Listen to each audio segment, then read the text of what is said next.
Moving on, German tech giant SAP has completed 25 years in India, and going forward, it intends to double down on its investments and hire 1,000 people this year to fuel its growth plans. My colleague Ritu Singh caught up with the executive board member of Product Engineering and the MD and Senior Vice President of SAP Labs India to discuss the significance of the India market and their plans.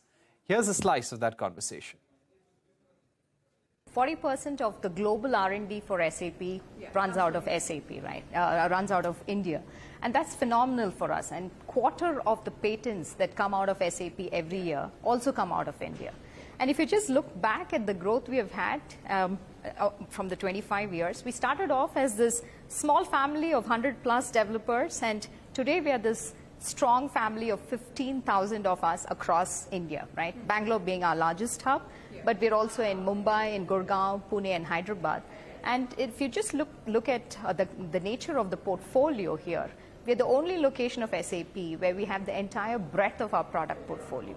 And in terms of growth moving forward, we're looking at ownership of the end-to-end portfolio together, where we drive those outcomes for our customers, drive those transformation journeys for our customers, and this is what excites us completely. Any numbers you could throw out there for us in terms of your growth, your projections for the year? Well, in terms of talent, we grow significantly, right?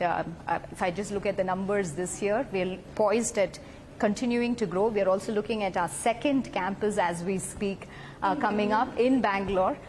So this campus where we're sitting here is our first campus, and we're growing there, which is also where we'll have 15,000 possibilities of employment. So again, growth opportunity is huge. Thomas, thank you very much for listening by patiently.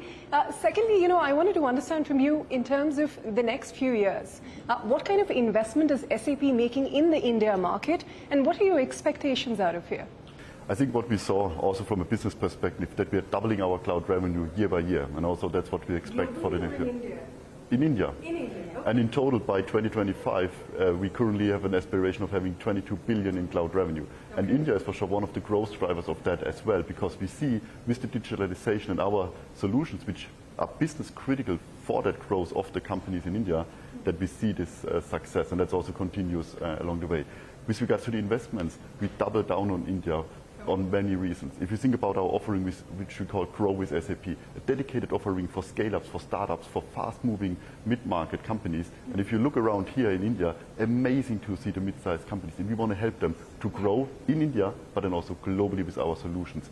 So Grow with SAP is one of these investments we drive together here in India. But also think about our entire portfolio with regards to HR, procurement, our sustainability solutions, to bring also India into the business network of SAP around the globe.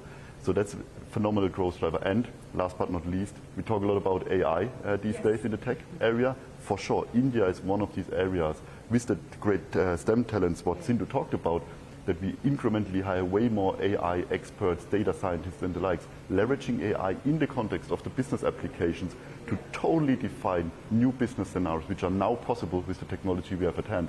SAP globally has been, had undertaken a restructuring very recently. About 3,000 employees were affected.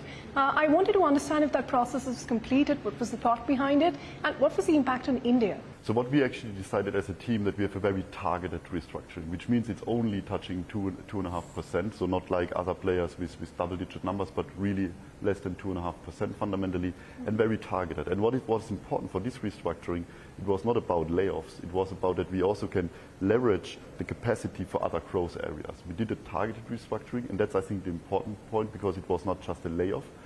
And that's, I think, important. And it's also represented in a way that now we really fuel this capacity into the growth drivers. You said you're going to be doubling your cloud revenue this year. I just wanted to understand globally for SAP, what would be the growth drivers? What should we look forward to? I mean, the growth drivers are absolutely clear. Supply chain is the top of mind, sustainability top of mind, the business network. And that's the reason why in India we will double our business. Globally, we will have a significant growth, which we announced also in the outlook. Sindhu, you have to double your business this year, as Thomas just said. Yes, of course.